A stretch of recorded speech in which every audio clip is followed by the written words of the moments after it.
정확히 기억해. 그날 아침 7시 반부터 9시 반까지 벙커 회의가 있었어. NSC. 무슨 회의 했냐고. 벙커에서는 모든 공간에 그 CCTV를 볼 수 있는 거야. 전국에 CCTV 볼 수 있는 곳이야.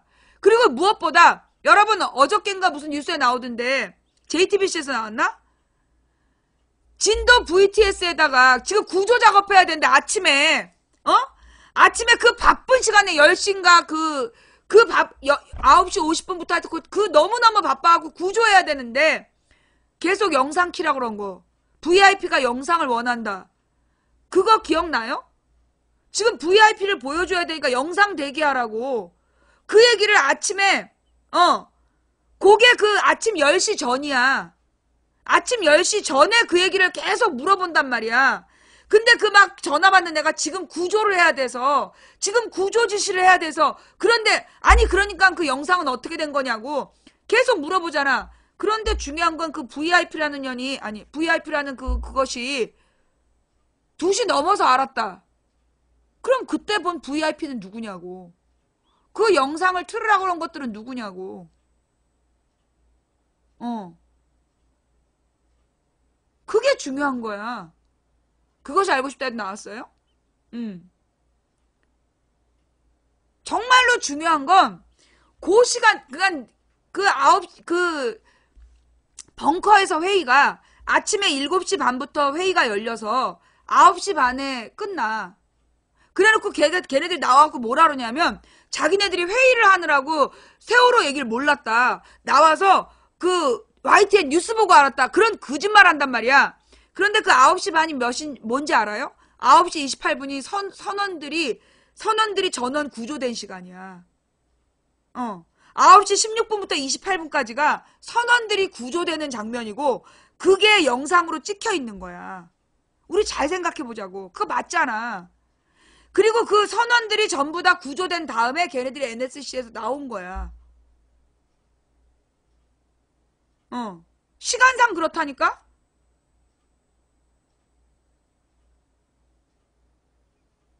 그러니까 계속 영상을 요구하는 소리가 들리잖아요. 우리가 녹음 파일로 통화 내용에 영상을 내놔라 VIP가 보고 싶어 한다. 그 얘기가 계속 있었어.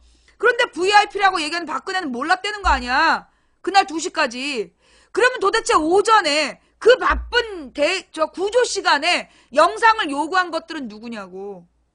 그리고 NSC는 무슨 회의를 했기 때문에 7시 반부터 9시 반까지 벙커에 찾아빠져 있다가 그 선원들만 모두 구조하고 나온 거기서 배가 확 물러나는 시간이 9시 28분경이야.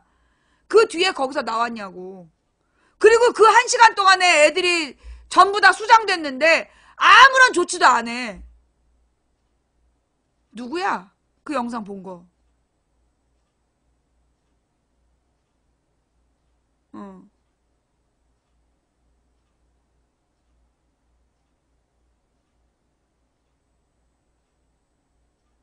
진짜로 진상규명을 해야 되는 건요. 아침 7시 반부터 10시 반이야. 9시 반까지는 지켜보고 그 다음에 그 1시간 동안 내가 볼 때 김기춘의 말을 내가 들은 거를 추리해보면 이 새끼들이 어떤 생각을 했냐.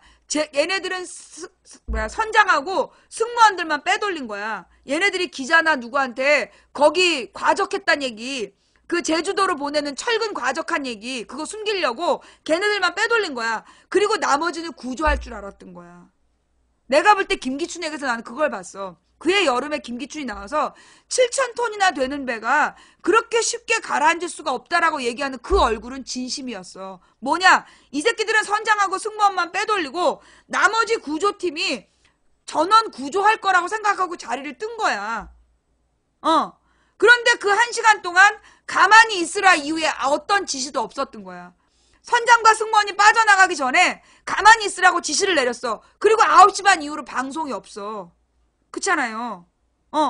그러니까는 가만히 있으라고 얘기하고 계속 가만히 있으라고만 얘기하고 있는 상황에서 추가 지시가 없는 상태에서 가만히 있다가 애들이 죽은 거야.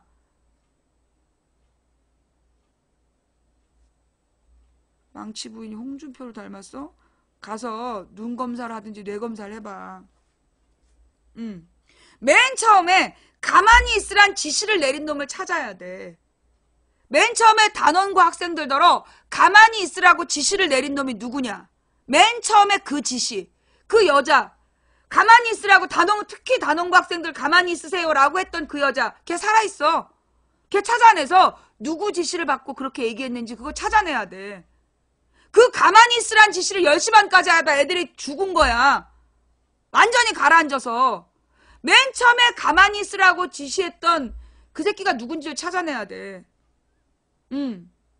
그리고 이 NSC에서 7시 반부터 9시 반까지 뭐 했는지 그거 찾아내야 되고.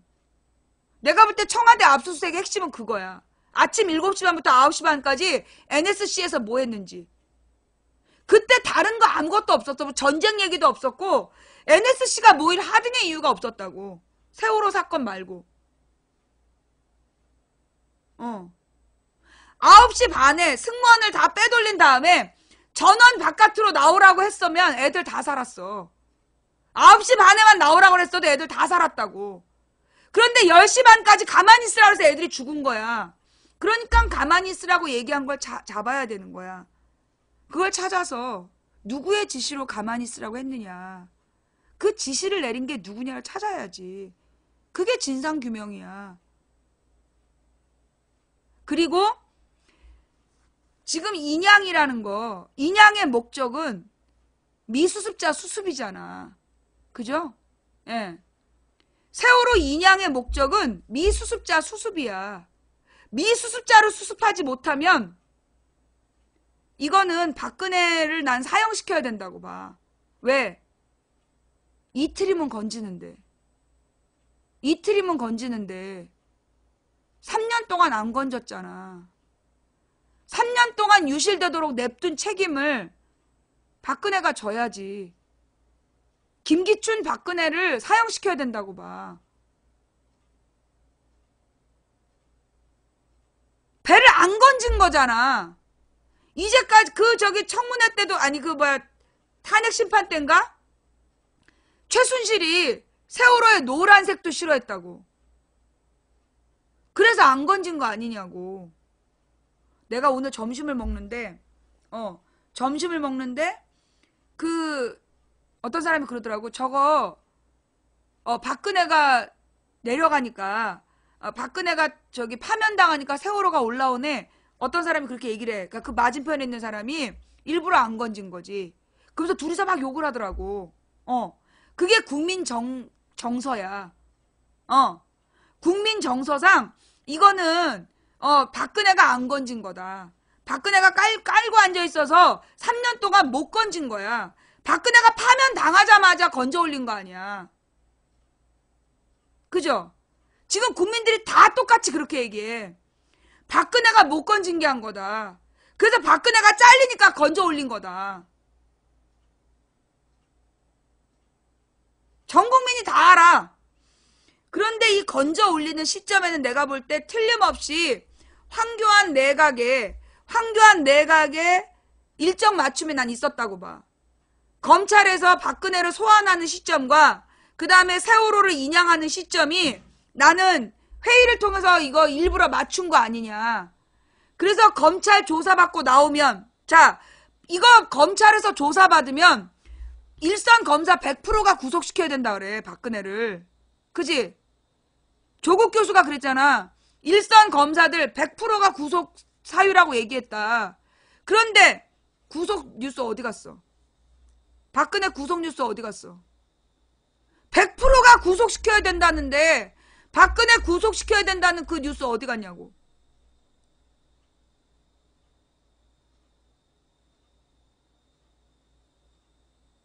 이게 무슨 얘기냐? 일부러 검찰 수사받고 나오면 검찰 수사를 안 받을 수는 없고 그러면 검찰 수사의 일정을 계속 언제 할지 미룬 거 아니야. 그러다가 열흘을 미루고 그 검찰 조사 일정을 거기다 나는 그럼 내가 왜 그렇게 생각하냐? 박근혜가 너무 순수히 조사받으러 나왔어. 박근혜와 박사모가 너무 순순히 검찰로 조사받으러 보냈다고. 이상하지 않아? 그렇게 조사 안 받겠다고 버텼던 박근혜가 너무 순순히 나와서 조사를 받더라고. 왜 그랬겠어? 그거 내가 볼 때 그 조사받는 일정과 세월호 인양 일정은 픽스되어 있었던 거야. 소조기를 가려서 소조기 때 세월호 인양을 추진하고, 그 앞에 박근혜를 검찰 소환하고, 검찰 소환한 다음에 구속에 대한 여론이 막 빡세지니까 박근혜가 21일 날 조사를 받잖아. 그리고 나서 21일 날 검찰에 들어갔다가 22일 새벽에 7시에 나온다고. 그래서 7시부터 9시까지 구속영장 발부에 대해서 어떻게 할 건지가 뉴스에 나와. 그런데 아침 10시에 인양을 결정해. 우연이야 이게? 이게 우연이냐고. 그렇게 말 안 듣고 조사 안 받던 박근혜가 지발로 걸어서 검찰을 가. 너무나 쉽게. 그리고 돌아와가지고 그 돌아온 게 아침 7시야. 그리고 구속영장 발부는 어떻게 됐냐고 막 기사들이 쏟아지기 시작했는데 아침 10시에 세월호 인양한대. 그리고 어저께부터 오늘까지 세월호로 도배하고 있어.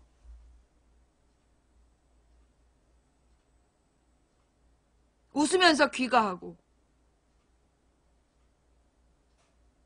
이게 우연이라고?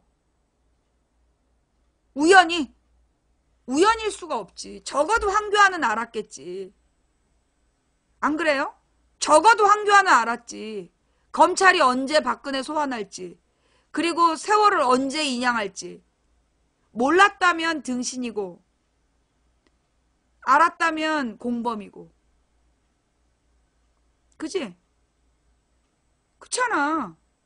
내각 책임자가 황교안이야.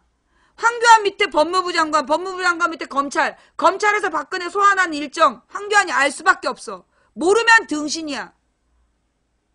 세월호 해수부에서 건졌어. 그 해수부 책임지는 거 황교안이야. 두 사건을 모를 수가 없다고. 근데 그 두 사건이 우연히 그렇게 일정이 겹쳤다라고? 그걸 우리한테 믿으라고? 믿어야지. 네 조국이 어디야? 믿어야지.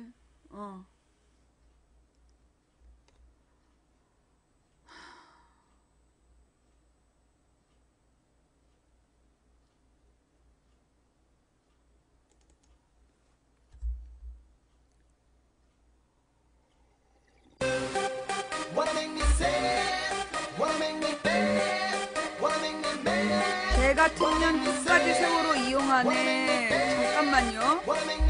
자, 다음은 사자방. 이거 지금 누구 얘기하는 거야?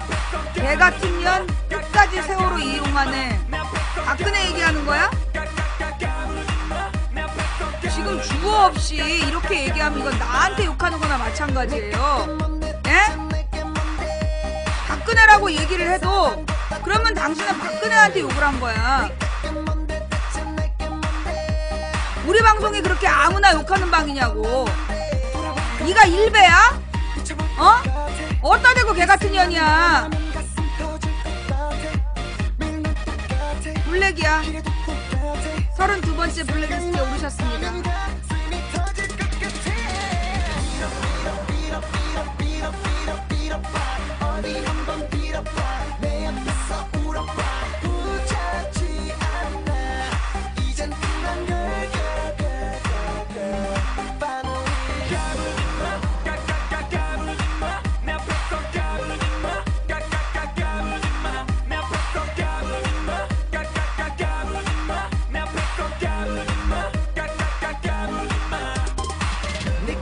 자, 이 시간 업해주신, 지금 이 시간 업을 해주신 4,254분께 감사드리고요.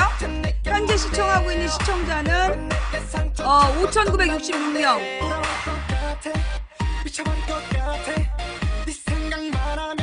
2,700명이 지금 날로 먹는 거야. 너네들 옛날에는 블랙이라고도 핑계가 됐어. 지금은 핑계가 안 된다고. 내가 블랙을 다 풀었기 때문에. 침 나오는 거 봐, 열받아가지고. 아직까지도 이 업을 안 하고 뭐 너네들의 정체가 뭐야?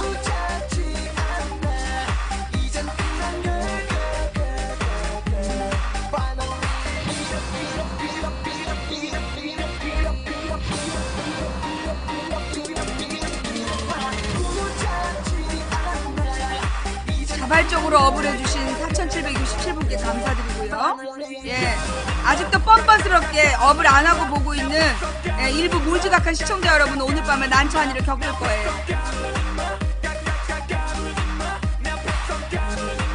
음악 꺼주세요. 충분히 시끄럽네요. 에이 떡 누나.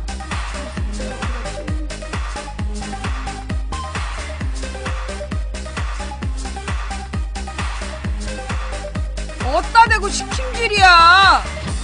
내가 음악을 키든 말든. 요즘에 내가 너무 서정적이었지?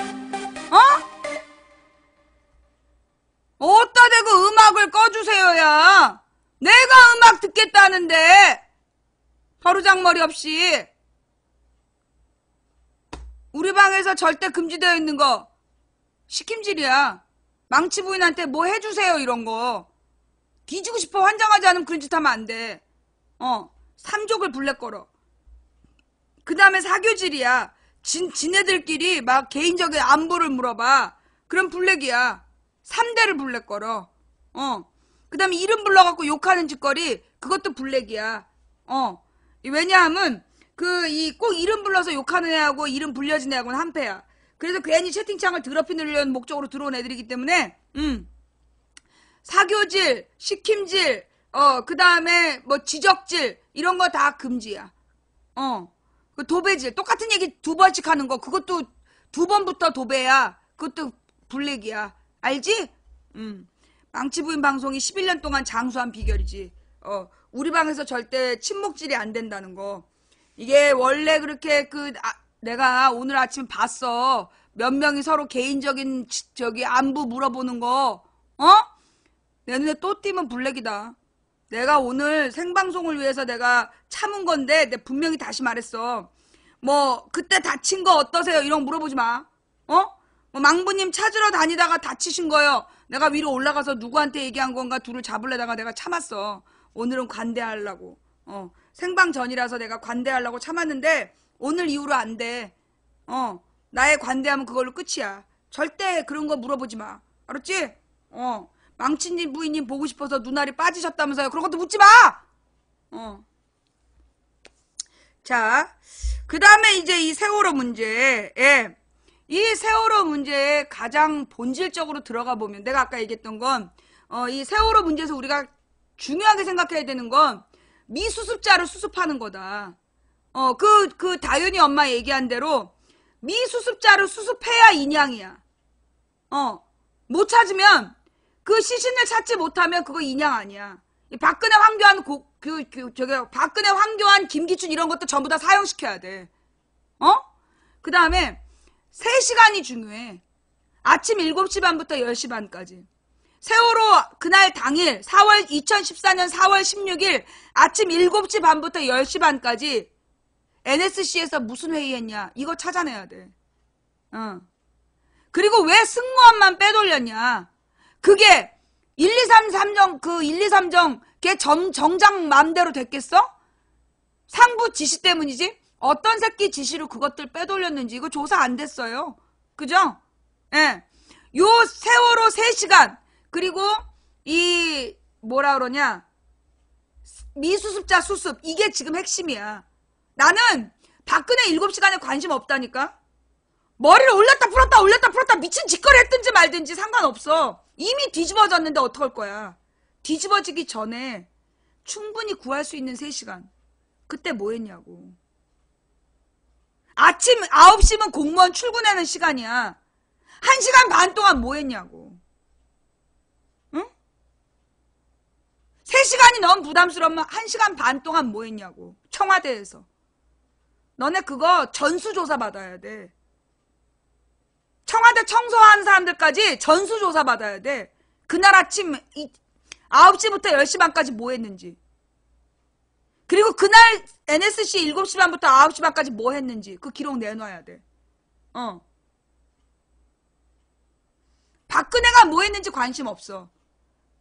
나는 처음부터 박근혜 그 7시간에는요 관심이 없었어요. 근데 왜 그때는 가만히 있었냐.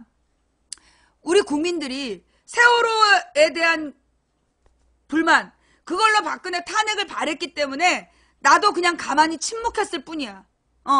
국민들이 세월호 문제의 본질을 분명히 얘기하지 못하고 있지만 지금 세월호하고 박근혜를 연관시켜서 문제를 삼고 있으니 내가 그냥 참고 넘어갔던 거야. 그러나 분명히 그 당시 뉴스는 잘못된 방향이었어.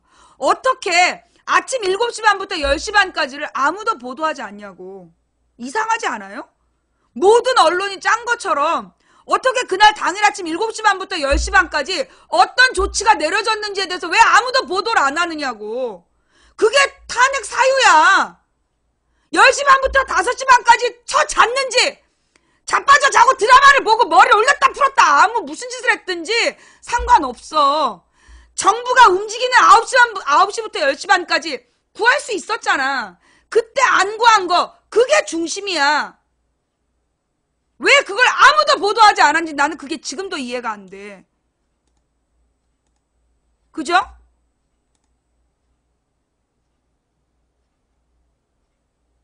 항상 화가 나 있어. 아까 나 화 안 났을 때 찾아왔어야지. 너는 꼭 화났을 때만 찾아오더라. 잠깐만요. 항상 화가 나 있으셔. 너 블랙이야. 네가 블랙인 이유는 내가 화나 있을 때만 찾아오기 때문이야. 일종의 눈치 없어서 35번째 블랙. 벌써 본방에서 3명이 추가돼서 자, 예. 그래서 우리가 이 세월호에 대한 진상규명에서 반드시 지금 우리가 반드시 규명해야 될 진상이 뭐냐고.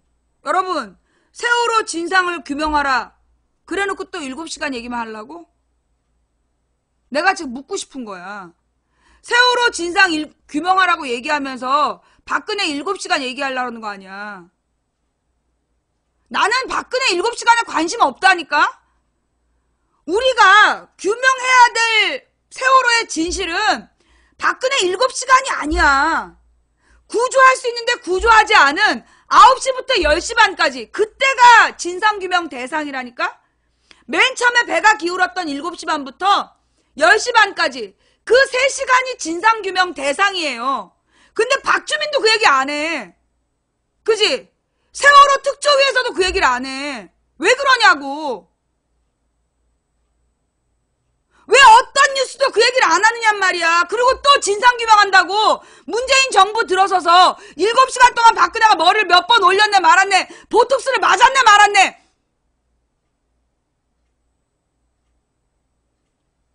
그리고 어물쩍 넘어갈 생각하지 마.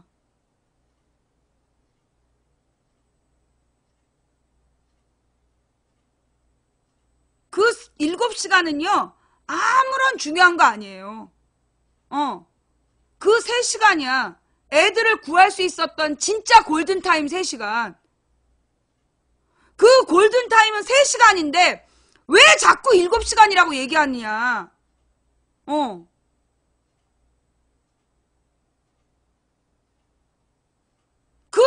그 7시간은요 진짜 안 중요하다니. 이미 배가 뒤집어진 다음에는 손 쓸 방법이 없어.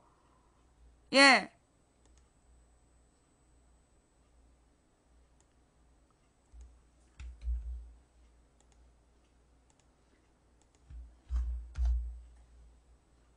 마치 언론사에서 그 3시간에 대해서는 보도하면 안 되는 것 같이 나 기자들한테 묻고 싶어.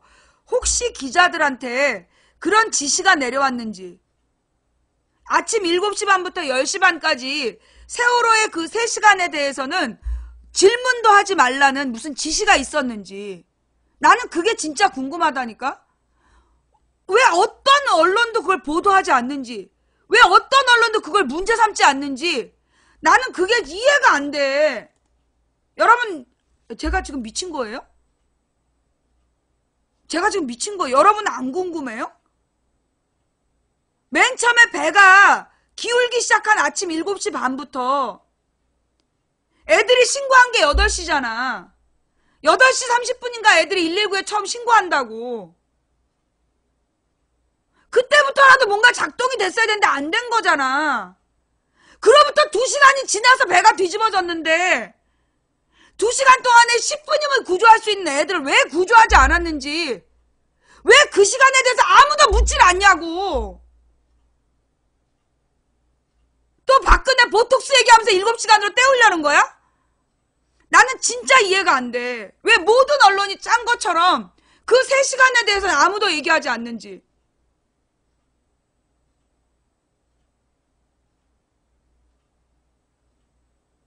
여러분, 우리 지난 1월 달에 1001일 날이었죠?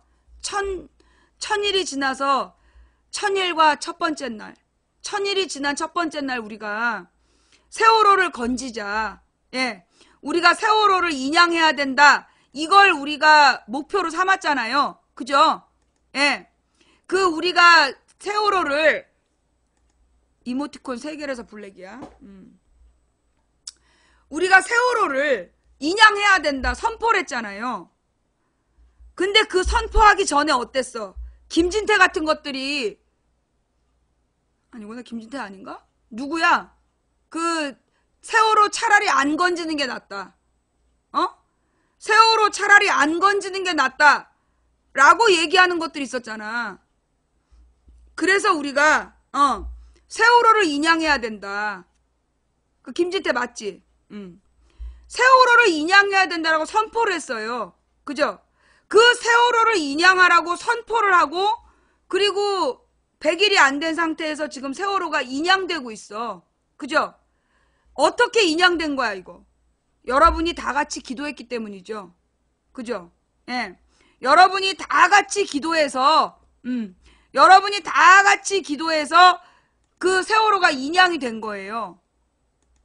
온 국민이 진짜 어떤 분이요. 1001일째부터 70 며칠 동안 계속 날마다 그 세월호 인양 기도문을 나한테 보내셨어. 문자로. 온 국민이 기도를 하니까 세월호가 인양이 됐어. 자, 여러분 저 진짜 부탁드리고 싶어요. 망치 부인의 이름을 걸고 부탁드리고 싶은데요. 이번에는 우리 실수하지 맙시다. 세월호에서 진상을 규명해야 되는 건 박근혜의 7시간이 아니에요. 예? 박근혜의 7시간이 그게 중요하지 않아요. 우리가 진상을 규명해야 되는 건 아침 7시 반부터 그날 당일 아침 7시 반부터 10시 반까지 그 3시간이라고. 그걸 놓치지 말라고. 4월 16일 배가 뒤집어지기 전 3시간 동안 너희들 뭐 했니? 그게 골든타임이에요. 그게 진상규명 대상이에요. 잊지 마세요. 정말 여러분 쓰세요. 우리가 세월호 진상규명의 대상은 당일 아침 7시 반부터 10시 반까지 3시간이다. 써주세요. 여러분 트위터나 SNS나 카톡 프로필이나 여러분이 표현할 수 있는 모든 곳에 세월호의 진상규명 대상은 그날 아침 7시 반부터 10시 반 그 3시간이다. 그게 진상규명의 대상이에요. 10시 반에 배 가라앉은 다음에 박근혜가 무슨 짓을 했는지는 나는 중요하지 않다고 봐. 근데 왜 모든 언론이 그 7시간만 갖고 다뤘냐고. 이번에 여러분 생각해봐요. 이 탄핵 기간 동안에 가장 많이 보도된 게 세월호 7시간 박근혜 보톡스야. 사실 박근혜 보톡스는 탄핵 사유가 아니야. 그죠? 피부과 시술을 받았다는 게 탄핵 사유가 안 된다니까? 탄핵 사유는 뇌물죄야. 직권남용과 뇌물죄. 그걸로 탄핵된 거야. 그죠? 직권을 남용해서 뇌물을 강요하고 그 다음에 이 재단 운영을 사적으로 했다. 박근혜의 국정농단, 최순실의 국정농단을 옹호했다. 그게 탄핵 사유야. 그러면 그 모든 보도는 뭔 의미가 있냐고. 나는 결국은 본질을 가리기 위한 거 아니었을까. 그거는 진짜 본질을 가리기 위한 거였다. 최순실과 고영태의 무슨 내연 관계라는 둥, 차은택이 비아그라를 먹었다는 둥, 그 모든 쓸데기 없는 뉴스들, 그 최순실 최순실과 정유라가 친생모 관계가 아니라는 둥, 정유라가 애를 낳았다는 둥, 그거 탄핵 사유 아니야. 근데 그 많은 그 뉴스들, 그거 왜 내왔냐고. 결국 그건 본질을 비껴나가는 국민들의 눈과 귀를 가리기 위한 박근혜와 이 뇌물죄, 박근혜의 뇌물죄 직권남용이라는 본질을 가리기 위한 보도들이었다는 거야. 주사 맞은 거 탄핵 사유 아니잖아. 그죠? 그리고 지금 여러분들이 아마 SNS, 여러분 지인들의 SNS를 분석해 봐봐요. 최태민 박근혜의 무슨 내연관계나 최태민네 집에 그분 부하가 있다거나 뭐 정유라가 최순실 딸이 아니라 박근혜 딸이라고 주장하는 얘기했던 사람들이 탄핵 무효 태극기 달고 다녀. 찾아봐봐. 지금 SNS에 깔렸어 그런 애들. 그 탄핵 무효 했던 애들 잘 찾아보면 걔네가 그 뉴스 뿌렸다니까? 아무런 근거도 없는. 최태민 살해설이니 뭐니 그런 쓰잘데기 없는 뉴스들 뿌린 게 걔네들이야. 본질하고 아무 관계 없는.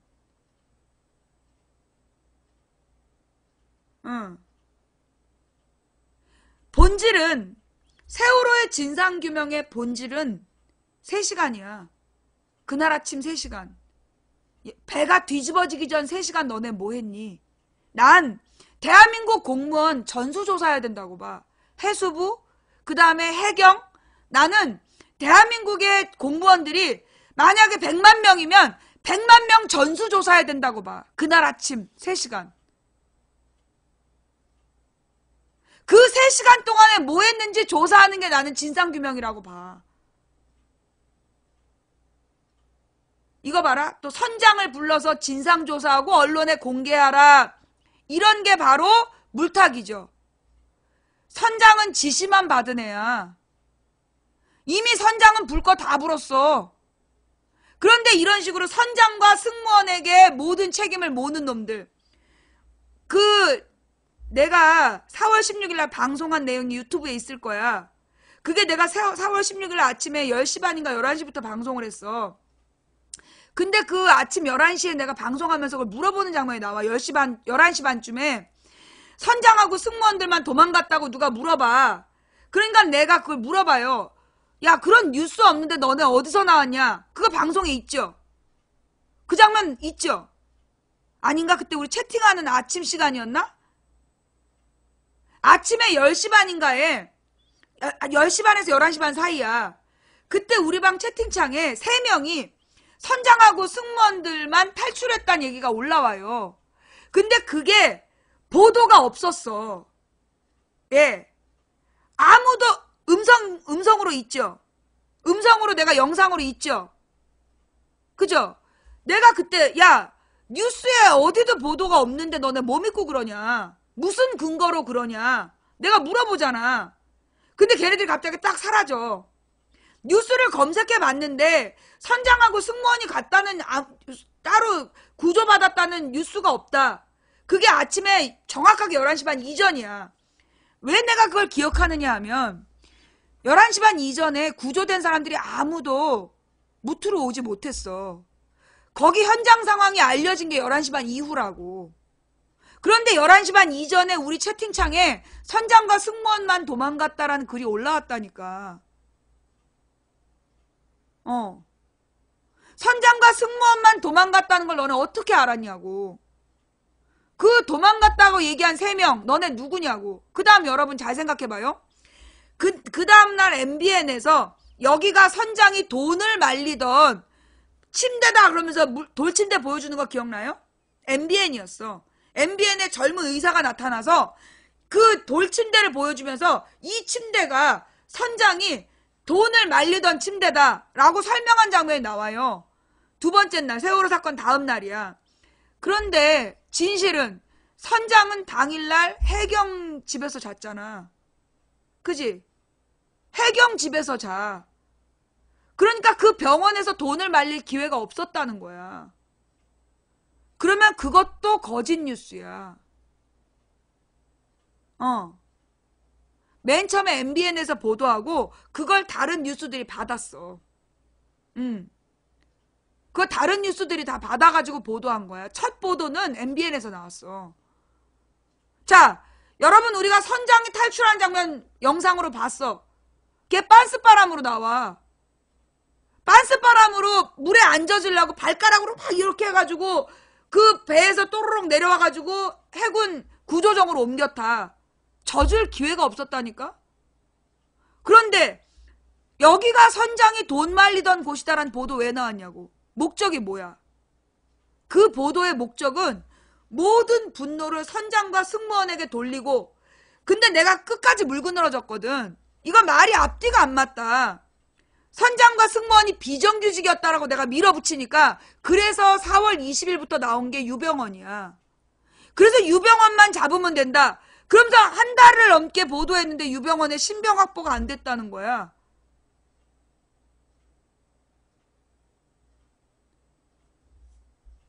다른 사람들은 잊어버릴 수 있어. 근데 나는 못 잊어.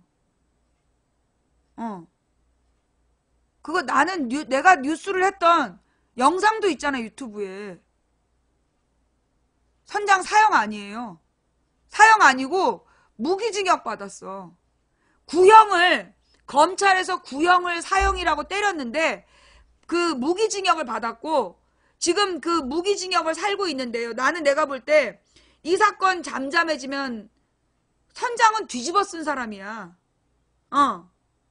뒤집어 썼기 때문에 물론 선장에게는요.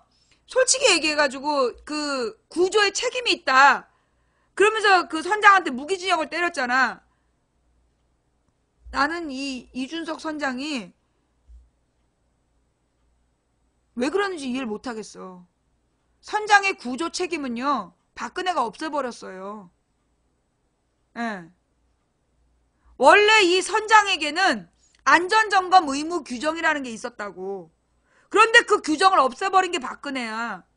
따라서 선장은 배가 위험했을 때 책임질 의무가 없는 사람이야.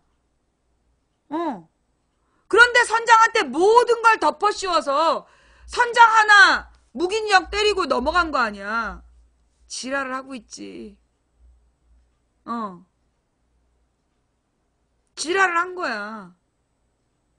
이거 지금 처음 알았어요? 여러분, 세월호가요. 원래 우리나라에서는 이 배들이 민간인 여객선 20년 되면 배 운항 못했어. 근데 노무현 때부터 계속해서 그 민간인 여객선의 운항 그 설령, 배 연령을 25년으로 연장시켜달라는 계속 요구가 들어왔대. 그 노무현 대통령이 5년 동안 시달리다가 마지막에 뭘 합의해줬냐. 20년이 지나면 1년에 한 번씩 정밀 검사를 받아서 25년까지 연장할 수 있다. 그게 노무현이 바꿔준 법이야.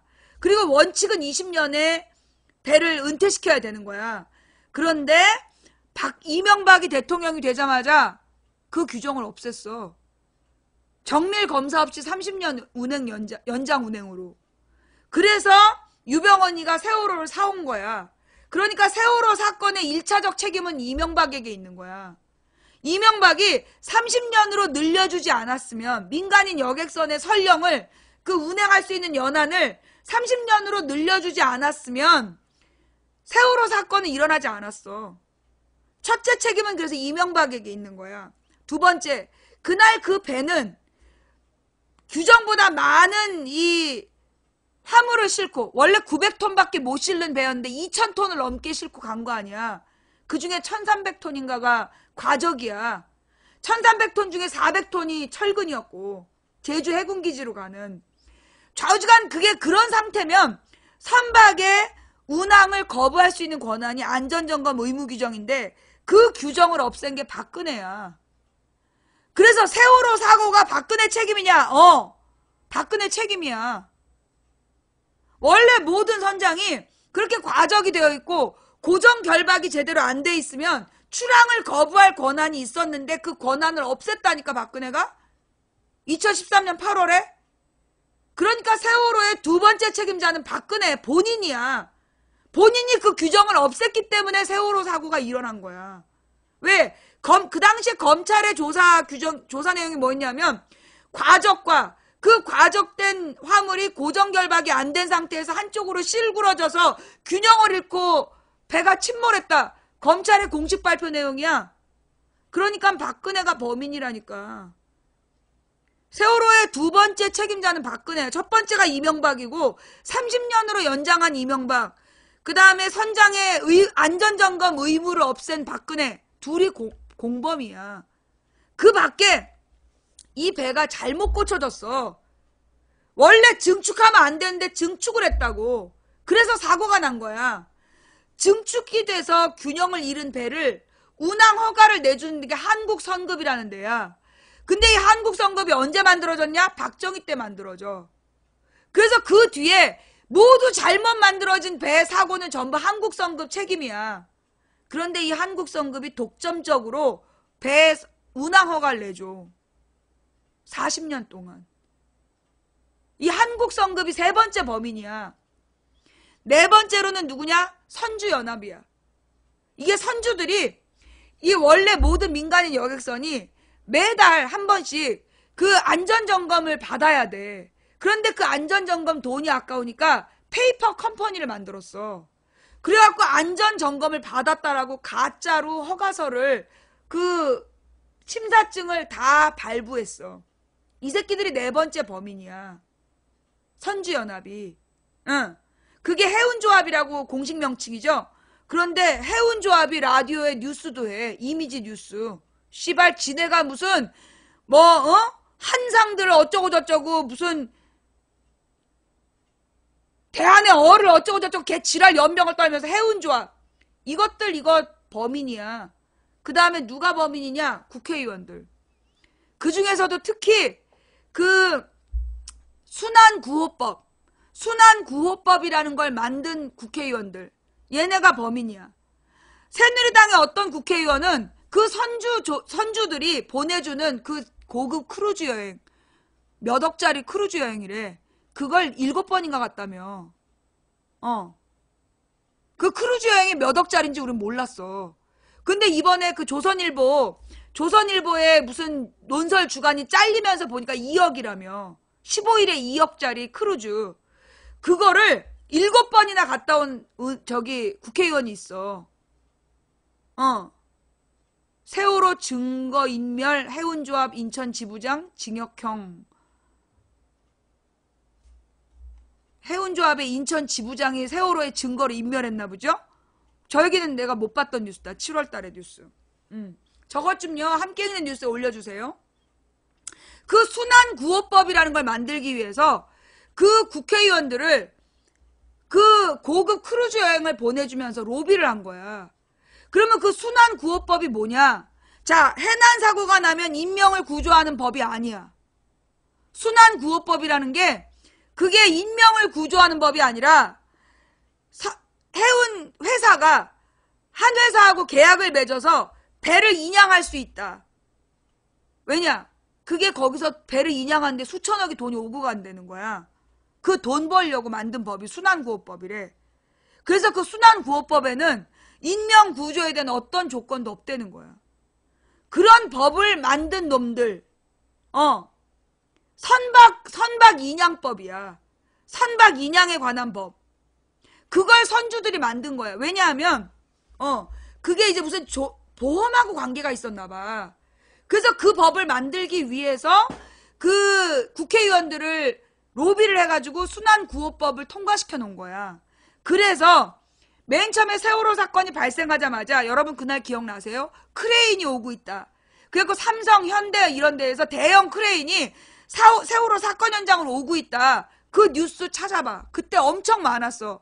모든 사람들은 그 크레인이 와서 세월호를 들어올리고 그 에어포켓 속에 있는 애들을 구하는 줄 알았잖아. 아니야. 그 크레인이 와서 하는 게 그 배를 인양하는 거. 처음부터 배가 인양하는 게 목적이었고 인양하는데 2달 걸린다 그랬어. 그게 그 순환구호법으로 만들어진 규칙이에요. 자, 이렇게 세월호의 범인들, 진짜 진범들은 아무도 책임지지 않았어. 아무도 책임지지 않고 지금 뻔뻔스럽게 월급 받고 그로부터 3년 동안 연봉 받고 승진하고 부동산도 늘리고 살고 있어. 수백 명을 수장시켜 놓고 연금도 타겠지. 그러면 안 되는 거잖아. 그죠? 그러면 안 되는 거잖아. 이게 최순실 사건 전에는 내가 이 세월호 얘기를 많이 했어요. 그런데 최순실 사건이 터진 뒤에 오신 분들은 처음 듣는 분들이 있을 거야. 이거 우리 망치빈 방송에서 많이 했던 내용이에요. 근데 내가 진짜 신기했던 건 최순실 사건이 터졌어. 그리고 세월호 얘기가 탄핵 사유로 거론돼. 그런데 아무도 그 앞에 3시간은 묻지 않아. 그리고 맨 박근혜 7시간만 물고 늘어져. 나는 여기서 뭘 봤냐 하면, 난 거기서 뭘 느꼈느냐 하면, 이거는 언론이 이거는 짠 거다. 언론이 마치 어떤 비밀 협약이라도 맺고 그날 아침에 대한 이야기는 묻지 않기로 한 거 아니냐. 그날 아침에 벌어진 일에 대해서는 묻지 않기로 언론이 밀약을 맺은 건가? 기자들이? 아니면 왜 그 3시간에 대해서 묻지 않냐고.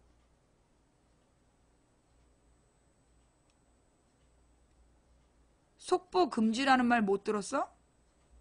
우리 방에서는 속보가 금지되어 있어. 뉴스 내용이 없는 속보 올리면 블랙이야. 왜? 지금 이렇게 중요한 얘기하고 있는데 왜 속보를 올리냐고. 여러분, 분명히 우리가 집중해야 되는 건요. 세월호 3시간이에요. 자, 그 다음에 더 앞으로 넘어갑시다. 세월호가 출항했던 게 그 전날 13일 밤 9시 반이야. 근데 그것도 이상해. 일단 7,000톤짜리 배가 출항하려면 2시간이 걸린대. 7,000톤짜리 배가 출항하려면 사전 준비부터 해서 2시간 정도가 걸린다는 거야. 완벽하게 1시간 반을 준비하고 30분 정도의 작업을 거쳐서 배가 출항한대요. 그런데 그날 모든 배가 출항이 금지되어 있었어. 시계 확보가, 그러니까 눈으로 볼 수 있는 게 1km가 안 돼가지고 배가 모두 출항이 안 됐단 말이야. 그런데 딱 30분 동안 출항 허가가 떨어져. 그 30분 동안 세월호가 출항을 해버린 거야, 혼자서. 다른 아는 후배도 못 갔어. 그러면 그날 그 30분 동안에 세월호만 출항했어. 어떻게 알고? 그 30분 동안 출항 허가가 날 거라는 거 어떻게 알고 준비하고 있다가 그 30분째에 나갔을까? 그것도 조사 대상이야. 진짜 진상규명은요. 어떻게 출항 허가가 났는가? 세월호만. 그리고 그날 아침 7시 반부터 10시 반까지 도대체 무슨 일이 있었는가? 이걸 진상규명해야 돼요. 그 뒤에는 아무것도 중요하지 않아. 정말 우리 국민들이 제가 부탁드릴게요. 여러분, 오늘부터 우리가 기도해야 될 건 첫째, 미수습자 9명을 찾아야 된다. 첫째, 세월호 미수습자 9명 모두 찾게 해주십시오. 그게 우리 첫 번째 기도 제목이야. 우리 모두가 어떤 종교를 갖고 있든 세월호 미수습자 9명을 반드시 찾게 해달라는 게 첫 번째 기도이고요. 두 번째, 우리가 기도해야 될 내용은 그 전날 9시부터 그 다음날 아침 10시 반까지 무슨 일이 있었는지 그거 알아내는 거. 그게 진상규명의 대상이라는 걸 온 국민이 알게 해달라는 거. 그게 우리의 기도 제목이 돼야 돼요. 그 전날 아침 9시부터 14일 당일 10시 반까지 무슨 일이 있었는지 그게 진상규명의 대상이다라는 걸 온 국민이 알게 해달라. 그게 우리의 기도 제목이 돼야 돼. 응? 그리고 책임자를 나치 전범 잡듯이 마지막 한 명까지 감옥에 보내야 된다. 세월호로 이득을 본 마지막 한 명까지. 그 세월호 책임 라인에 있었으나 책임을 지지 않고 세월호 돈벌이로 이득을 받던 자 마지막 한 명까지 감옥에 보내는 거. 그게 우리가 세월호를 통해서 해야 될 일이에요. 그래야 다시는 이 땅에 세월호와 같은 사건이 일어나지 않아. 그 다음에 그러니까 지금 이제 세월호 특조위가 2기로 준비된다는 거 아니에요? 정권이 바뀌면 누가 대통령이 될지 모르지만 세월호 2기 특조위를 만들겠다. 그래서 더 가열차게 준비하겠다. 너네 내가 지켜볼 거야. 또 7시간 갖고 쇼하고 지랄하지 말고, 주사를 몇 방 맞았네, 몇십 방 맞았네 지랄하지 말고, 찾아내야 될 내용은 전날 밤 9시부터 그날 아침 10시 반까지라는 거. 그거 제대로 하는지 그거 집중해서 여러분이 관리 감독하셔야 돼요. 민주주의는 아주 무거운 수레를 밀고 올라가는 언덕길과 같다. 끝나지 않아요. 산 넘어 산이에요. 자, 세월호는 왜 박근혜 탄핵 직후 모습을 드러냈을까? 이게 오늘 새벽 기사인데요. 좌편으로 누워 인양된 세월호는 처참했다. 녹슬고 긁힌 흔적은 3년에서 한 달 남짓 부족한 칠흑 바닷속 세월의 하늘 여실하게 보여준다. 14년 4월 16일 1등 항해사 강원식은 배가 좌연으로 기울고 배의 균형을 잡는 힐링 펌프가 작동되지 않자 곧 배가 침몰할 것으로 인식하고 오전 8시 55분경 최초로 제주해상교통관제센터에 구조 요청을 한다. 아침 9시 55분이야. 400 몇십 명이 타고 있는 배가 구조 요청을 한 게 오전 8시 55분이야. 이때부터 대한민국의 정부 당국이 뭘 했는지가 우리의 조사 대상이다. 본선, 위험합니다. 지금 배가 넘어가 있습니다. 이미 8시 55분에 넘어가 있다는 거야. 당시 세월호는 승무원 33명을 비롯해 443명의 승객들이 승선해 있었다. 앞서 이 배에 승선한 단원고 학생이 119에 최초 신고를 한다. 그 시각이 8시 52분이다. 하지만 선장 이준성과 선원들은 선실에서 대기하라는 말만 승객들에게 남긴 채 해경 1, 2, 3정을 타고 떠나버렸다. 이 시간이 9시 23분이에요. 현장에 도착한 해경도 침몰 위험을 알았지만 바닷속에 뛰어든 일부 승객만 구조했을 뿐 구조다운 구조 노력도 하지 않았다. 세월호는 미스터리 투성이다. 그날 박근혜 전 대통령은 10시에 최초 보고를 받았지만 무슨 조치를 했는지 지금까지 알려진 사실이 없다. 오죽하면 헌재 탄핵 심판에서 오전 9시 조금 지난 후부터 TV에서 보도했는데 방송을 못 봤냐라고 물었을까. 사람들은 이 미스터리를 세월호 7시간 의혹이라고 불렀다. 이거 봐. 이렇게 딱 프레임을 만들어. 세월호 7시간 미스터리라고. 이 7시간이라는 말 때문에 진짜 밝혀야 될 3시간에 대한 모든 증거가 사라지고 있다니까? 정부는 언론의 전원구조 오보탓이라고 전가시켰다. 그 이후에도 미스터리는 풀리지 않고 쌓이기만 했다. 모든 의혹의 중심은 박근혜 전 대통령 때문이다. 수학여행 가던 꽃다운 고등학생들이 이유도 모른 채 차가운 바닷속에서 목숨을 잃었지만 구조 잘못으로 처벌받은 공무원은 해경 1, 2, 3정장이 유일했다. 말단 직원 1명이 재난 상황에서 인명구조 책임을 다하지 못한 국가 책임을 도맡은 것이다. 감사원 감사와 검찰 수사가 이루어졌지만 세월호 선안과 선박회사 해운협회 등 주변인만 형사처벌하고 인명구조에 실패한 고위 관료들은 단 1명도 처벌받지 않았다. 그 대신 전임 박근혜 정부는 구조 실패 위기로 몰리자 일반 국민에게 세월호 피해자 가족을 적대시하도록 부채질했다. 그날의 진실을 알고 싶어하는 가족들을 보상에 눈먼 사람인 것처럼 호도했고 대통령이라는 사람이 아이들을 진혼할 생각은 안 하고 그 반대로 부모들을 나쁜 사람으로 만들어 고립시키는 일을 서슴지 않았다. 최순실 국정농단 사건에서 드러난 사실이지만 김기춘은 세월호 부실 대응에 대한 감사원 감사 결과를 축소시켰다. 감사원은 청와대도 감사했지만 중대한 문제는 찾지 못했다고 발표했다. 검찰 수사에도 개입하고 수사를 방해했다. 부모들은 숨진 영혼의 한을 풀어주고 달래주려 했지만 대통령은 그것조차 보듬지 못했다. 가족들의 피눈물을 억지 주장처럼 내세워 자신들의 치부를 감추는 도구로 이용하는 데 급급했다. 여기서 또 다른 의혹이 제기된다. 세월호는 왜 하필이면 17년 3월 23일까지 바닷속에 누워있어야 했을까? 오늘 하루 종일 사람들이 가장 많이 묻는 질문이다. 지난 3년간 왜, 무엇 때문에 인양이 안 됐는가? 무수한 의혹뿐이다. 대통령이 탄핵되고 검찰 수사를 받는 이 시점에 배가 인양된 것을 우연으로만 보기 어렵다.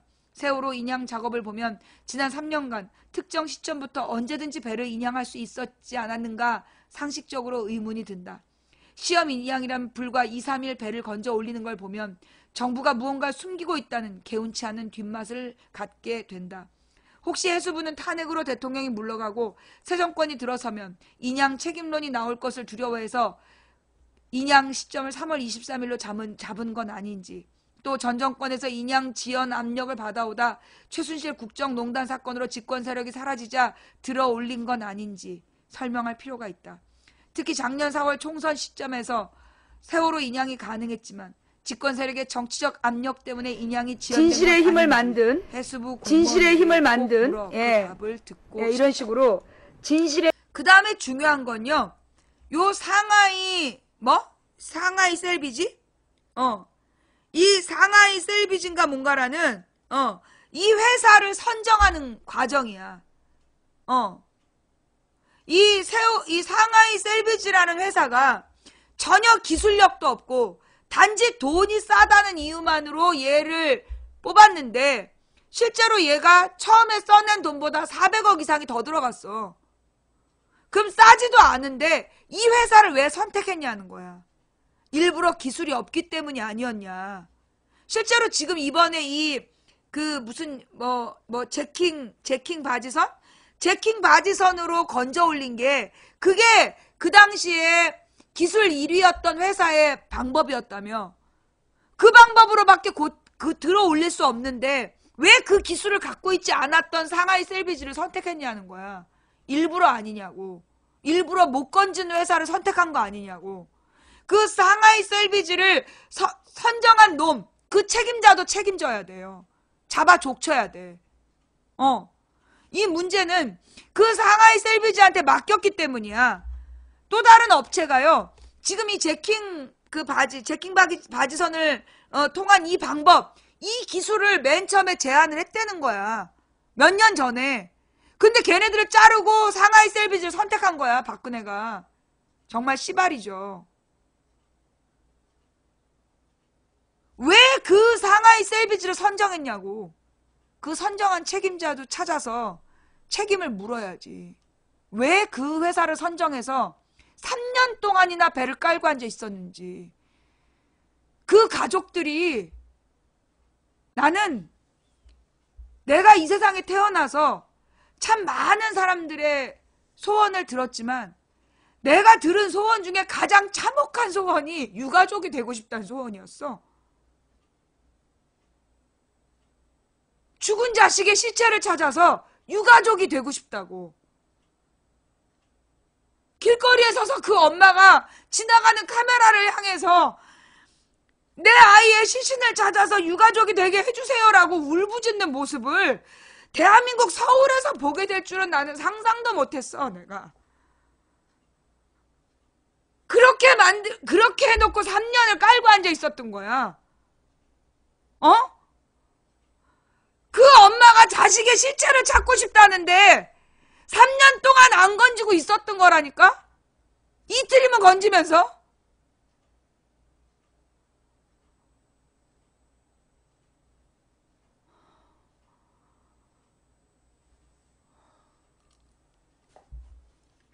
그래서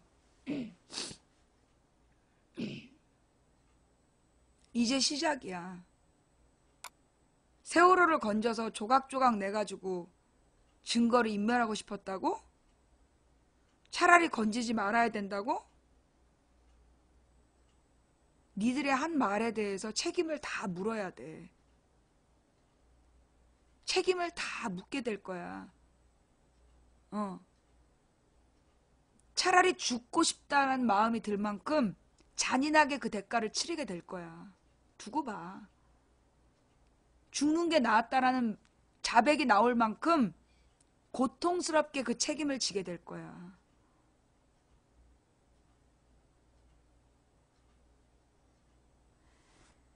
그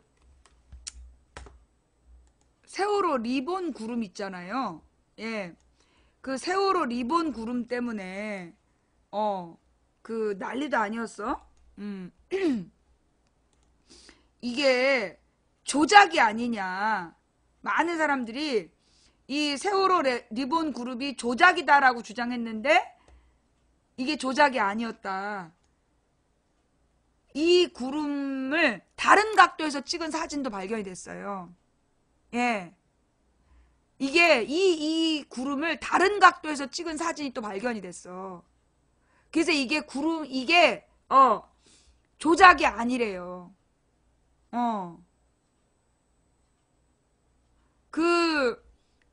내가 이번에 세월호 문제를 보면서는 네, 정말 나는 이건 하나님이 그려준, 나는 이건 하나님의 선물이라고 봐. 이건 하나님이 내가 세월호를 잊지 않았다라는 뜻으로 하늘에 그린 그림이라고 봐요. 이거 캠트레일도 아니고 캠트레일이 이렇게 그려질 수가 없대. 예. 이거 캠트레일이라고 주장하는 사람들도 그 일종의 미신이에요. 이 캠트레일은 이 제트기가 일직선으로 날아갈 때이지 절대 저게 비행기로 그릴 수 있는 구름이 아니라는 거야. 이게 비행기로 그릴 수 있는 구름이 아니래. 저건 하나님이 그린 거야. 하나님이 내가 잊지 않고 있다. 그걸 보여주려고 이 세월호가 건져지는 날 하나님이 그려 보여주신 거라고 난 생각해. 예. 하나님께서 하나님께서 보여주신 거야. 저는요, 그해 2014년 3월 1일에 내가 주일날 막 3월 2일에 울면서 기도하고 있는데 그때 하나님의 목소리를 들었어. 네가 본 적도 없고 들은 적도 없고 차마 상상한 적도 없는 일이 벌어질 것이다. 그를 통해 내가 모든 적폐를 드러낼 것이다. 내가 그 목소리를 들었어요. 그때가 우리가 3월 1일에 우리가 머리를 삭발을 해. 57명인가가 삭발을 하고 그리고 나서 그 다음날 김한길이가 안철수하고 합당을 발표해. 그게 3월 2일 아침이야. 3월 2일 아침에 그걸 발표를 해요. 그래갖고 막 사람들이 전부 다 멘붕이 된 거야. 이게 무슨 일이냐. 그래서 내가 교회 가서 기도를 하면서 막 눈물 흘리고 있는데 그때 하나님한테 그 얘기를 들어. 본 적도 없고 들은 적도 없고 상상한 적도 없는 일이 벌어질 건데 그걸 통해 모든 적폐를 드러낼 것이다. 그게 무슨 얘기냐. 여러분 세월호 때문에요. 우리 사회의 모든 문제가 다 드러났어요. 예. 세월호 때문에 종교 얘기는 하지 말자. 너는 그만 살자. 예. 적당히 좀 하세요. 너나 적당히 해. 자, 또 손들어. 내가 종교 얘기하는 게 마음에 안 들면 빨리 손들어. 응. 자, 얼른 손들어. 중요한 얘기 해야 되니까 빨리 손들어. 내가 종교 얘기하는 거 싫다는 사람 빨리 손들어.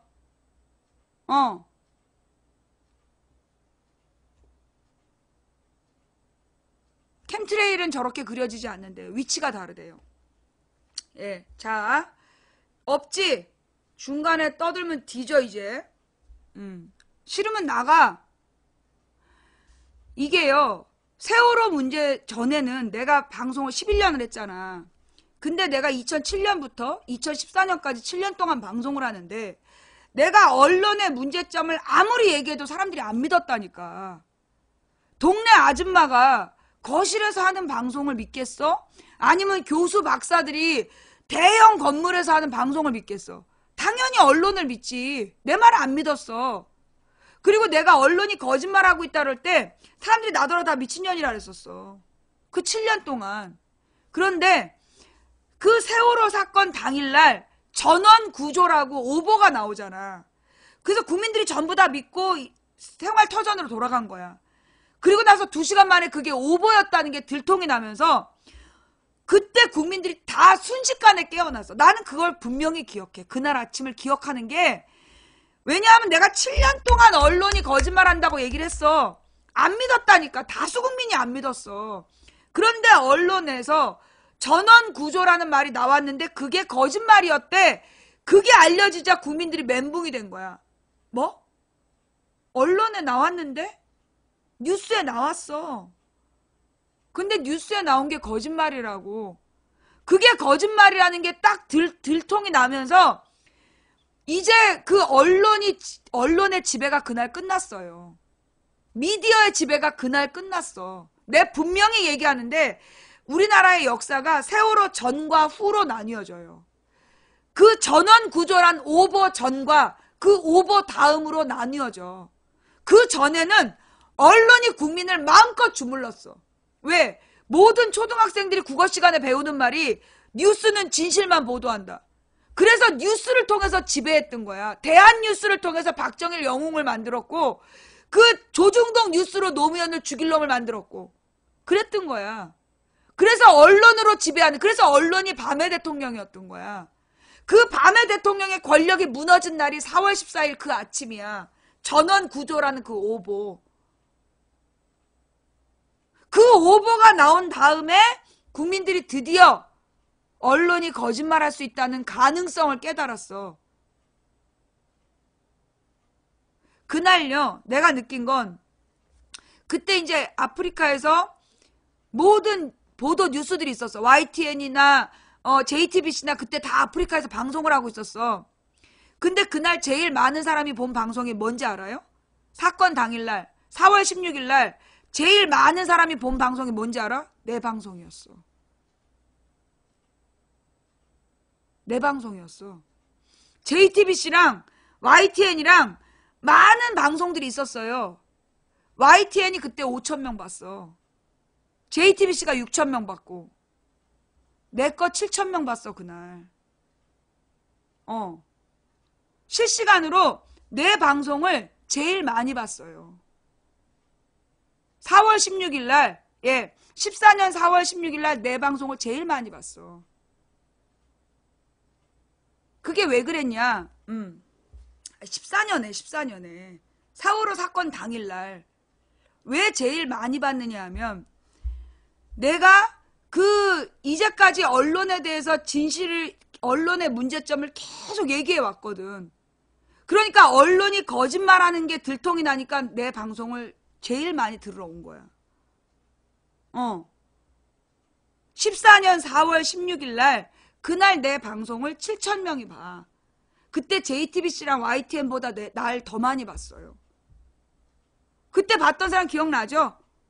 예. 그 당시에 팩트TV도 내 거보다 안 봤어. 현장에 내려가 있었던 건 이제 그 다음이에요. 사람들이 그 현장으로 내려가기 시작한 건 4월 20일경부터 내려가. 그리고 그 4월 16일, 17일, 18일 내가 3일 동안 아프리카에서 방송을 하면서 내가 그때 그 3일 동안 무슨 일을 했느냐. 언론의 거짓말. 그걸 밝혀냈고 그 다음에 이거 비정규직 문제다. 그리고 이거는 정권의 문제다. 그래가지고 내가 그때가 4월 17일인가 18일인가 내가 협박을 당해. 내가 이거 회사와 정권의 문제라 그랬더니 그러니까 그 당시에 막 댓글 부대가 나타나서 선장과 승무원의 문제라고 몰아붙일 때 그때 내가 아니다. 이건 선장 승무원의 문제가 아니라 회사와 정권의 문제다. 그 얘기를 했어. 그러면서 이건 비정규직의 문제이고 비정규직 회사 정권의 문제다. 그때 기억나? 나 협박당한 거?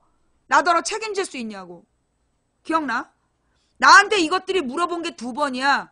그날 내 4월 18일까지 내가 세 번을 끝까지 내가 나한테 잡혀갈 각오하고 얘기한 거야. 선장과 승무원의 문제가 아니다. 이거는 비정규직의 문제이고 회사의 문제이고 정권의 문제다라고 내가 3번을 얘기를 하는데 3일 동안 얘기를 하는데 막 유언비어를 유포하는 사람들 얘기를 하면서 그때 어떤 여자애가 잡혀가 무슨 여자 잠수사 애가 잡혀가고 허위사실 유포한 사람들 잡아넣겠다고 박근혜가 지랄을 해. 근데 내가 잡혀갈 각오하고 내가 떠들었어. 그리고 나서 19일날 이명박의 30년 30년으로 규제 풀어준 게 밝혀지고 20일날 박근혜가 선장의 안전점검 의무규정을 없앤 게 밝혀져. 그래서 내가 기억나. 16, 17, 18, 19, 20일이 그래서 기억나. 5일 동안이. 내가 그날이 다 기억이 나요. 내 머리 빡빡이었지. 그지? 그때 그랬다니까.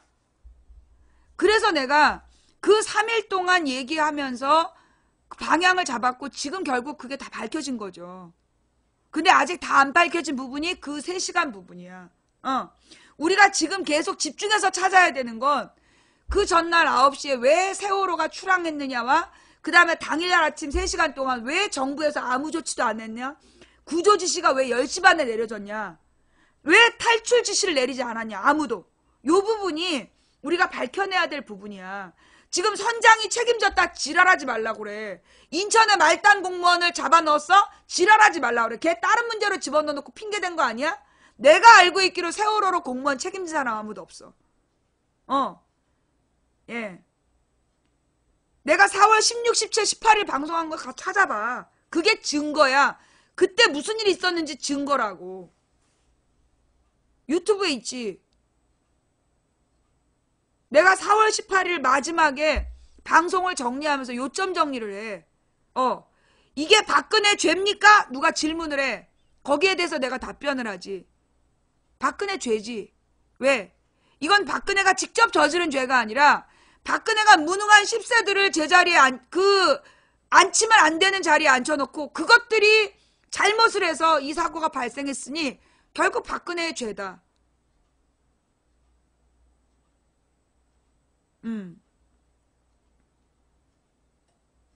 자, 어쨌거나 이 세월호의 리본 구름은 가짜가 아니다.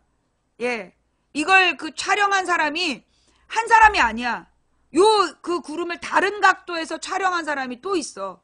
그래서 두 가지 사진이 있고요. 이게 촬영한 사람이 확인이 됐기 때문에 이거 가짜라고 얘기하면 안 되는 거야. 가짜는 아니다. 그리고 왜 단원고 졸업식에 새떼가 와가지고 졸업식에 앉아있다 갔잖아. 서양의 속담에는 죽은 사람이 새가 된다는 말이 있어. 그래서 이제 서양의 민담이죠. 서양 민담에 죽은 사람이 새가 돼서 온다는 얘기가 있거든. 근데 그 단원고 졸업식 때 그 새떼가 와가지고 졸업식 끝날 때까지 앉아있다 갔던 그 일이 있었어요. 그죠? 그리고 저 하늘에서 세월호 구름, 저 세월호 리본 구름, 그리고 내가 세월호 팽목항에 갔을 때, 내 개인 경험인데, 처음에 세월호 팽목항에 갔을 때는요, 너무 무서웠어요. 그때 어떤 분노한 영혼이 느껴졌어. 우리가 왜 죽었는지에 대해서 책임을 나 지금도 소름 끼치는데, 막 분노한 영혼이 막 느껴졌어. 그 빨간 등대 근처에서 왜 죽었는지 묻고 있는, 왜 죽었어요? 우리가 왜 죽었어요? 왜 그래요? 이거 계속 내 귀가 막 환청이 들리는 것처럼 너무 힘들었어. 근데 두 번째 갔을 때, 팽목항에 두 번째 갔을 때 내가 우리 동생도 같이 봤는데 구름이 있어. 구름이 저 멀리에 두 겹의 구름 사이로 밝은 빛이 보였어요. 그 밝은 빛이 보이면서 그 밝은 빛 속에서 나는 사람을 봤어. 사람을 보면서 그들이 모두 편안한 곳으로 갔다. 그 영혼들이, 고통받았던 영혼들이 편안한 곳으로 갔다라는 것을 내가 느꼈어. 그리고 작년에 꿈을 꿨는데, 작년에 내가 무슨 꿈을 꿨냐 하면, 꿈속에 어떤 라벤더 꽃이 잔뜩 피어있는 동산이야. 라벤더, 그 꿈 얘기했던 게 내 기억에 아마 작년 4월쯤이었던 것 같은데? 예. 작년에 꿈을 꾸는데 내가 나중에 찾아보니까 그 라벤더 꽃이더라고. 처음 본 꽃인데 보라색 꽃들이 무더기 피어있는 동산에 하얀 옷을 입은 이 처녀 총각들이, 그러니까는 뭐 19, 20 이 정도 되는 젊은이들이야. 근데 머리에 꽃 화관을 두르고, 머리에 꽃 화관을, 나 지금 소름이 계속 끼치고 있어. 꽃 화관을 두르고 꽃다발을 든 청년들이 이렇게 막 꽃으로 된 아치를 통과해서 나오는 거야. 이렇게 나와가지고 무더기 서서 공연을 하는 거야. 노래를 부르는. 그 노래를 부르는 그 장면을 봤는데 그게 아마 작년 총선 전후였던 것 같아. 나는 그게 지금 생각하니까 그게 세월호 아이들이 아니었을까. 그리고 나는 살아남은 아이가, 단원고에 살아남은 아이가 팔에다가 세월호 리본을 문신을 했더라고. 여자아이가 팔에다가 문신을 했는데 그게 세월호 리본이야. 잊지 않을 거라고. 그리고 우리가 진상규명을 위해 노력하겠다라는, 이제 우리도 성인이 됐으니까 이제 내가 세월호 이야기를 할 거라고 하면서 그 문신을 보여주는데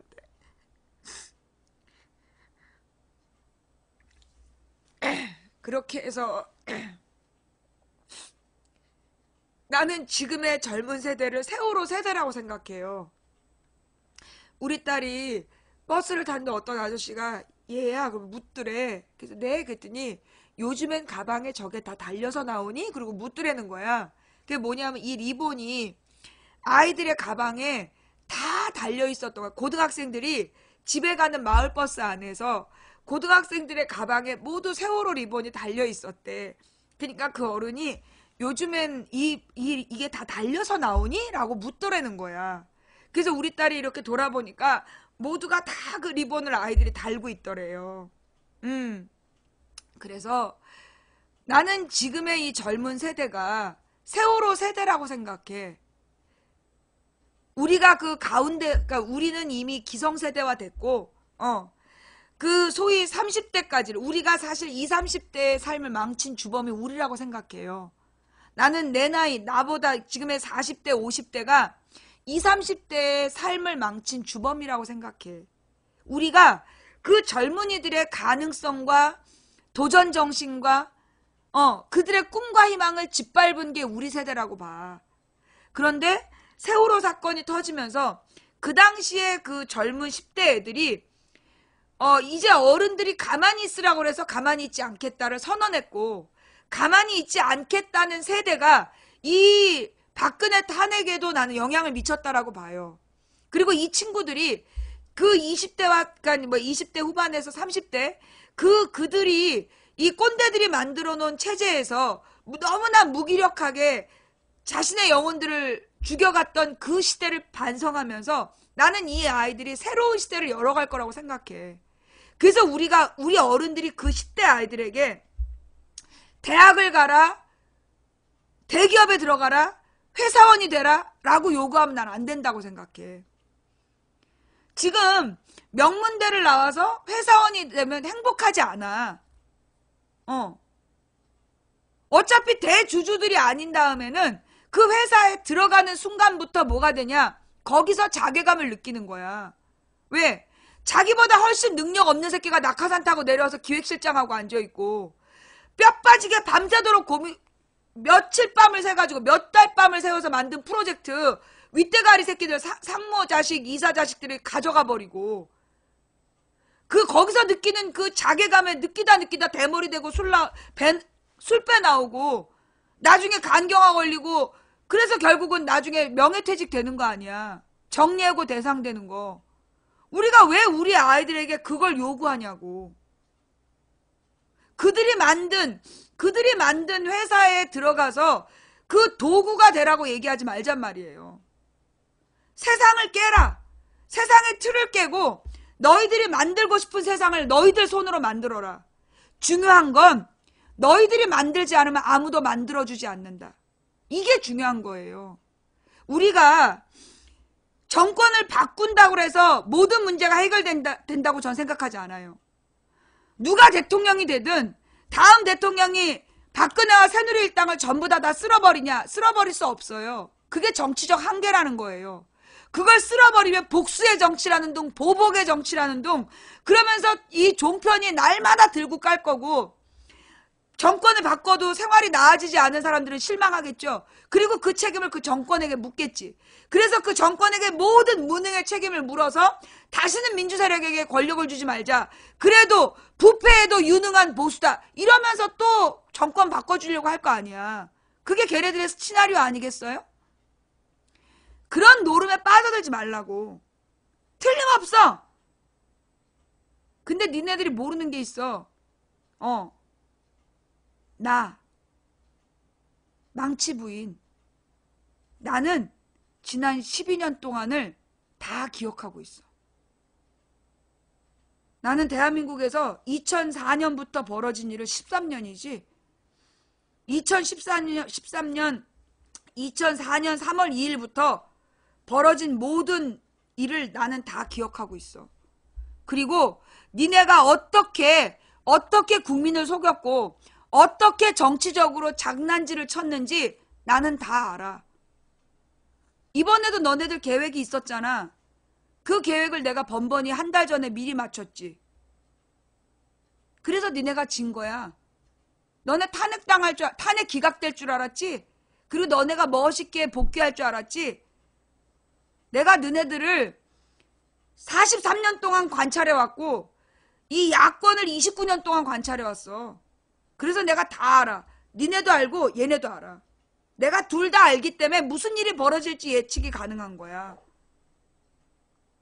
그리고 나는 계속 방송할 거야. 내가 원래는 이름이 망치부인인 이유가 잊혀지고 싶은 망치부인이었어. 정권을 바꾸면 잊혀지고 싶은 망치부인. 그런데 나를 감옥에 보냈잖아. 그러면 나는 이제 잊혀질 수가 없어. 이거는 공문서에 내 이름이 나온 거야. 망치부인으로 해서 방송에 망치부인이라는 방송을 했고 그래서 내가 공문서에 전과자로 기록이 남았어. 그러면 잊혀질 수가 없는 거야. 그러면 내가 할 수 있는 일은 뭐냐? 죽을 때까지 망치부인으로 사는 거야. 죽을 때까지. 나는 망치부인을 해서 망치부인 나중에 무슨 뭐 지상파의 유명한 진행자가 됐다? 꿈도 꾸지 마. 망치부인이 정치인이 됐다? 꿈도 꾸지 말라고. 그런 헛된 기대를 갖고 있다면 다 버려. 망치부인은 죽을 때까지 언더그라운드에서 망치부인이라는 이름으로 나는 시사방송을 할 거야. 누가 권력을 잡든 나는 노무현이 대통령이었을 때 노무현을 깠어. 이명박 박근혜를 같은 기준으로 깠고 노무현 때 내가 굶어 죽을 뻔했지만 그럼에도 불구하고 난 노무현을 깠어. 자, 내가 이번에 휴가 기간에 가장 불쾌했던 사건이 뭐냐 하면 뉴스타파를 공격했던 사건이야. 특정 후보의 지지자들로 보이는 자들이 뉴스타파의 후원을 끊겠다라고 그거를 인터넷에 당당하게 밝히면서 뉴스타파를 쌍놈들을 만드는 걸 보면서 나는 굉장히 분노했어요. 그래서 나는 그 사람이 절대 대통령 되면 안 된다고 생각해. 뉴스타파에서 특정 후보에 불리한 무슨 내용이 나왔나 봐. 그래서 특정 후보의 지지자들이 그 뉴스타파의 후원을 끊고 그 내용을 인터넷에 막 운동을 했다는 거야. 그래갖고 무슨 맘카페니 막 이런데 막 뉴스타파를 그 비난하는 글들을 올리고 후원을 끊어야 된다고 그 분위기를 띄웠다는 거야. 내가 대선 끝나면 얘기할 건데 니들 다 죽은 줄 알아. 내 대선 끝나고 그 책임을 분명히 물을 거야. 그리고 내가 얘기하는데 아마 나한테도 그러겠지. 지네들이 뽑은 대통령, 지네들이 지지한 대통령을 내가 까대면 나한테 노무현 때 했던 것처럼 씨발년 죽일년 욕을 하겠지. 욕해! 마음껏 해! 난 고소할 테니까. 돈 좀 벌자. 내가 박근혜 이명박 때는 별풍선으로 먹고 살았다면 내가 다음 정권에는 그 정권 지지자들이 나한테 쌍욕하면 걔네들 고소해서 먹고 살으려고. 응. 두고 봐.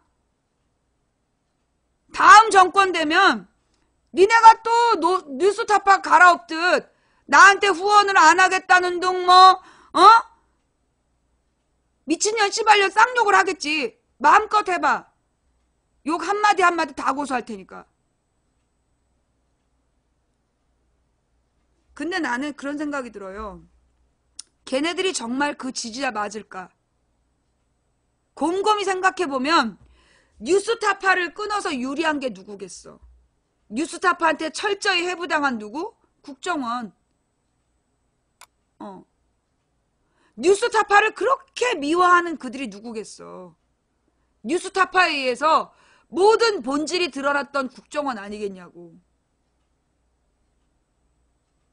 그죠? 정말로 그 후보의 지지자들이라면 나는 뉴스타파를 끊을 수 없다고 봐. 그런데 진짜 뉴스타파를 끊었다라고 얘기한 사람들 나는 다 캡처 뜨라고 하고 싶어. 걔네 실체가 뭔지, 정체가 뭔지. 걔네들 정체를 조사해 봐야 돼. 아니, 그 후보는 미친놈이야? 유유상종인데 대한 언론을 핍박하는 그런 게 무슨 대통령 후보냐고. 말이 안 되잖아. 좌우지간 내가 대선 끝나면 할 말이 참 많아. 내가 대선 끝나면 내가 할 말이 참 많아. 그때까지 대선 후보 누구에 대해서도 얘기하지 마. 대선 후보 누구든지 이름을 올리는 순간 블랙이야. 알았어? 대선 후보 누구든지 언급하면 블랙이야. 묻지도 마. 누구를 지지하냐고 물어도 블랙이고, 누구를 비난해도 블랙이고, 누구를 지지해도 블랙이야. 알았어? 그리고 대선 끝난 다음에 뒤진 줄 알아, 너네. 내가 그때 할 말 되게 많아? 오늘은 내가 돌아온 날이잖아. 내가 돌아온 날이기 때문에,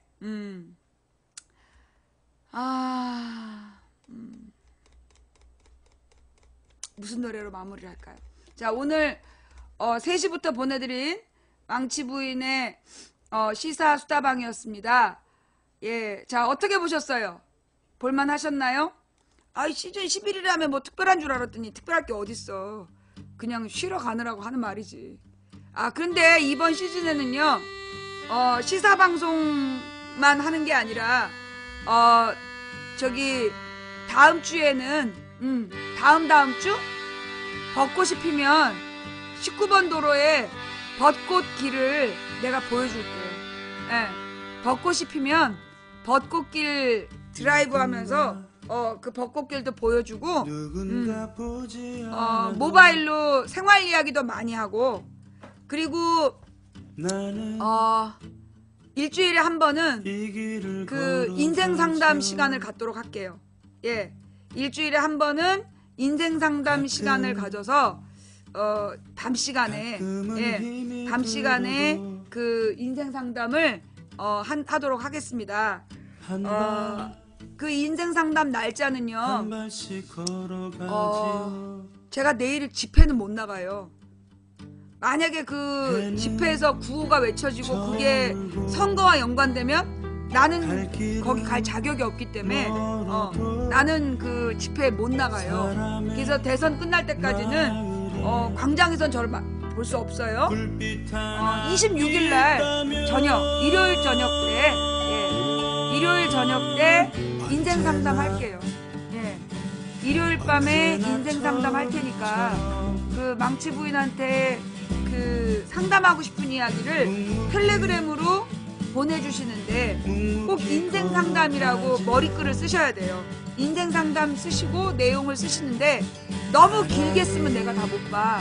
그러니까 200자 너무 짧지 300자 이내로 써야 돼요. 300자 이내로 고민 상담을 인생 상담 해가지고요. 내용을 써서 보내시고 그러면 이제 그 글로 하는 것과 전화 통화를 하는 게 있는데 제가 이분은 전화 통화를 해봐야 될 것 같다. 그러면 전화를 주셔야 돼요, 저한테. 예. 아니면 내가 전화를 하든가. 예. 그거는 이제 일요일 돼서 하고. 그래서 내일은 제가 집회를 못 나가고요. 예. 그 텔레그램으로만이야. 문자로 보내지 마. 텔레그램 어떻게 하는데요? 여러분이 먼저 잘 들어. 순서 1번 010-2294-2016이란 번호를 망치부인이라고 저장을 해. 010-2294-2016 이 번호를 망치부인이라고 전화기에 저장을 해. 그 다음에 텔레그램을 다운받아. 텔레그램을 다운받아서 여러분이 이제 전화번호를 입력하라고 거기 문자가 와요. 그럼 거기다가 여러분의 전화번호를 두 번째로 입력하는 거예요.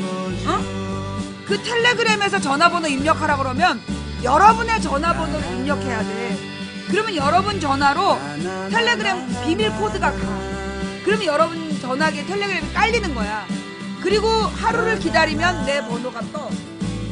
무슨 얘기인지 알겠지? 그 텔레그램에서 전화번호를 입력하세요. 그런데 내 번호 입력하면 고소할 거야 내가. 그때 여러분의 전화번호를 입력해야 여러분의 전화기로 문자 코드가 가. 비밀번호 코드가. 그러면 비밀번호 코드를 입력을 해서 여러분 전화기에 텔레그램을 깔고 하루를 기다리면 내 번호가 떠. 망치부인이라고. 그럼 그때 나한테 보내는 거야. 다시 첫 번째 먼저 여러분 전화기에 망치부인 010-2294-2016을 입력한다. 그래서 저장해놔. 저장한 다음에 텔레그램을 다운받아, 앱을. 그리고 여러분의 전화번호를 입력하면 여러분 전화로 문자가 가. 5자리 코드가. 그럼 그 5자리 코드를 입력하고 그리고 여러분들이 나한테 문자를 보내면 되는 거야. 근데 300자 이상 길면 고소할 거야. 알았지? 300자 이상으로 문자를 보내거나 텔레그램을 보내면 내가 고소할 거야. 또 전화하는 사람이 있어. 전화하면 반드시 고소할 거야. 알았지? 새벽에 막 전화질이야. 내 진짜 이봐 새빨갛게 지금 전화가. 이런 인간들 내가 다 고소할 거야. 응. 나한테 전화하면요 모두가 고소 대상이에요. 알았지? 전화하지 마. 지금 전화한 7271-7964 두 사람 고소 대상이에요. 알았죠?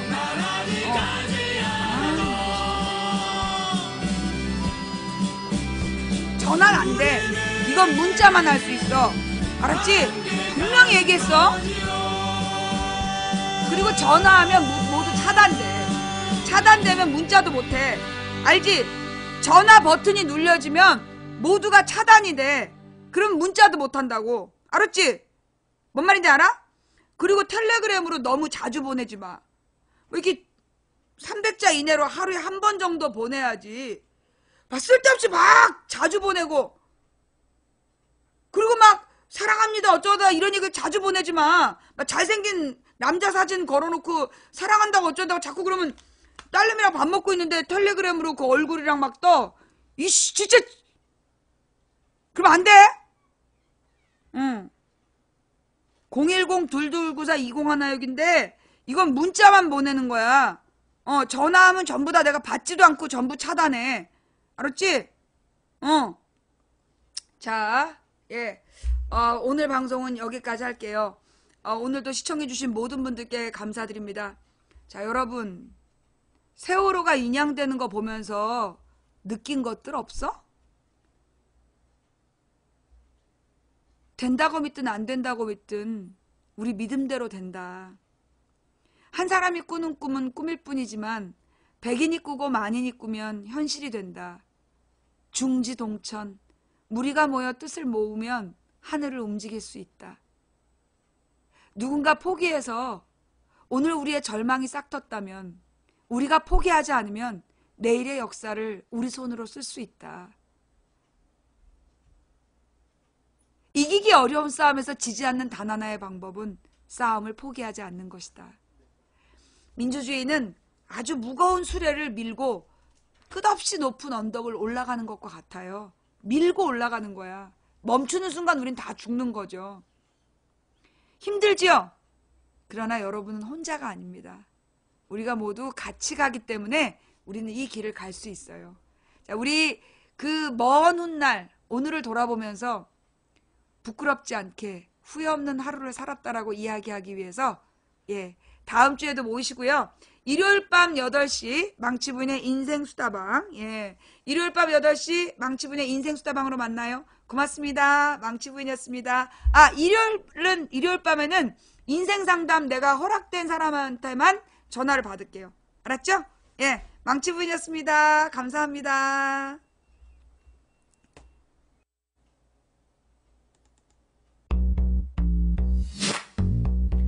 어서오세요. 어서오세요. 서울 도봉구 창동 사는 불량주부 망치부인이 운영하고 있는 생방송 시사수다방에 오신 걸 환영합니다. 반갑습니다. 감사합니다. 어서오세요. 오늘은 시즌 11을 새로 시작하는 날입니다. 그래서 오늘은 신상을 준비했어요. 짜잔! 꽃무늬. 무엇을 상상하든 그 이상 도무지 알 수 없는 너의 맘. 우리 신랑이 막 구박을 하는 거야. 지난번에 뒤가 튀어있는 앞치마를 샀더니 당신 이걸 왜 샀어 이러더라고. 이번에는 옷 신청 뒤가 막힌 걸로 샀어. 그러니까 이게 앞치마인지 몰라. 것 같은데 옛날에 누가 나한테 앞치마를 선물했는데 어떤 싸가지 없는 시청자가 저건 스님한테 머리핀을 선물한 거라고. 내가 그때를 생각하면 내가 진짜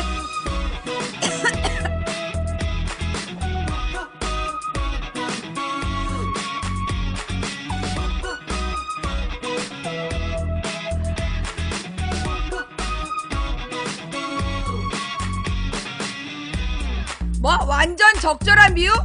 너가 너 가지고 죽고 싶지? 내 블랙 풀리고 처음으로 생방송하니까 너네가 지금 한번 해보자 이거야? 널 피할 수 없어 조금씩 네 맘을 음악이 커? 것 같은데 그게 뭘 커?